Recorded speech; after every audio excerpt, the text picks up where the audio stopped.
ಪ್ರಜಾಪ್ತರಾಗಿ ಅದೊಂದು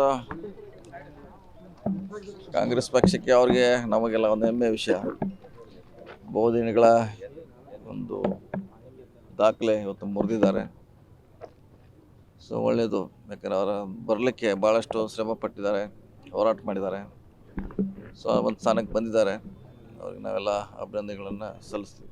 ಸಾಕಷ್ಟು ಜನ ಇನ್ನೂ ಅವರೇ 2 ವರ್ಷ ಮುಂದುವರಿಬೇಕಂತ ತಾವು ಕೂಡ ಮಾತಾಡಿದ್ದೀರಿ ಸರ್, ಏನು 5 ವರ್ಷ ಅಂತ ನಾವೆಲ್ಲ ಭಾಷಿದ್ದೀವಿ, ಅವ್ರಿಗೆ ಇರೋದು 5 ವರ್ಷ ಅಂತ.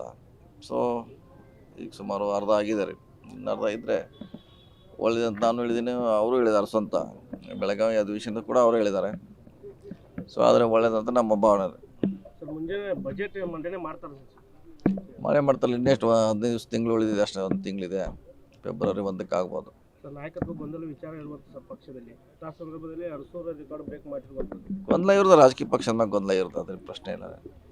ಗೊಂದಲ ಯಾವುದೇ ರಾಜಕೀಯ ಪಕ್ಷದಲ್ಲಿ ಗೊಂದಲ ಇದ್ದೇ ಇರ್ತೈತೆ. ಸರಿ ಮಾಡ್ತಾ ಒಯ್ದಾನೆ ಅಷ್ಟೇ ನಮ್ಮ ಇವರು ಅವ್ರ ಆಪ್ತರಲ್ಲಿ ಒಬ್ಬರಾದ ರಾಜನ್ ಅವ್ರು ಮಾತಾಡುವಂಥದ್ದು. ಏನಾದರೂ ಸಿದ್ದರಾಮಯ್ಯನವ್ರನ್ನ ಬದಲಾವಣೆ ಮಾಡಿದರೆ ಕಾಂಗ್ರೆಸ್ ಪಕ್ಷಕ್ಕೆ ಪರಿಣಾಮ ಬೀರುತ್ತೆ ಅನ್ನೋ ಮಾತು. ನೋಡೋಣ, ಅದ್ರ ಬಗ್ಗೆ ಸಮಯ ಬಂದಾಗ ಅದ್ರ ಬಗ್ಗೆ ಚರ್ಚೆ ಮಾಡಿ. ಈಗಂತ ಅಂಥ ಸಂದರ್ಭ ಬಂದಿಲ್ಲ ಇನ್ನೂ. ಈಗ ಅವರೇ ಇರ್ತಾರೆ, ಮುಂದೆ ನೋಡೋಣ. ಸರ್ ಬಳ್ಳಾರಿ ಗಲಾಟೆ ಬಗ್ಗೆ ಈಗಲ್ಲಿ ತನಿಖೆ ನಡೆದಿದೆ. ಎಲ್ಲ 2 ತಂಡದವ್ರನ್ನ ಅರೆಸ್ಟ್ ಮಾಡಿದ್ದಾರೆ, ಕೇಸ್ ದಾಖಲಾಗಿದೆ. ಸೊ ಸರಿಯಾಗಿ ತನಿಖೆ ನಡೀತಾ ಇದ್ದಾರೆ.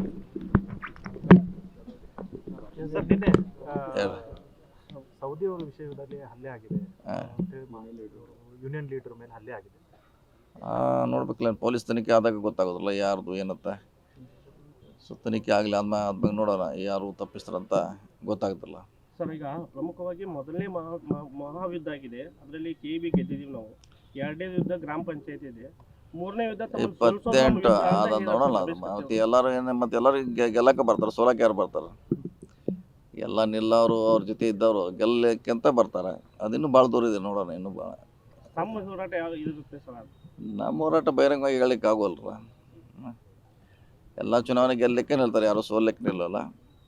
28 ಬಂದಾಗ ನೋಡೋಣ ಅದ್ರ ಬಗ್ಗೆ. ನಿರ್ಭೀತ, ನಿಷ್ಪಕ್ಷಪಾತ, ವಿಶ್ವಾಸಾರ್ಹ ಸುದ್ದಿಗಳಿಗೆ ಮತ್ತೊಂದು ಹೆಸರಾಗಿರೋ ನ್ಯೂಸ್ 18 ಕನ್ನಡ ಈಗ ಆಪ್ನಲ್ಲೂ ಲಭ್ಯ ಇದೆ. ದಯವಿಟ್ಟು ಇಲ್ಲಿರೋ QR ಕೋಡ್ ಅನ್ನು ಸ್ಕ್ಯಾನ್ ಮಾಡಿಕೊಂಡು ಆಪ್ ಡೌನ್ಲೋಡ್ ಮಾಡೋದಕ್ಕೆ ಮರಿಬೇಡಿ. ನಿಮ್ಮ ಬೆಂಬಲ ಹೀಗೆ ಸದಾ ನಮ್ಮೊಂದಿಗಿರಲಿ. ಧನ್ಯವಾದ.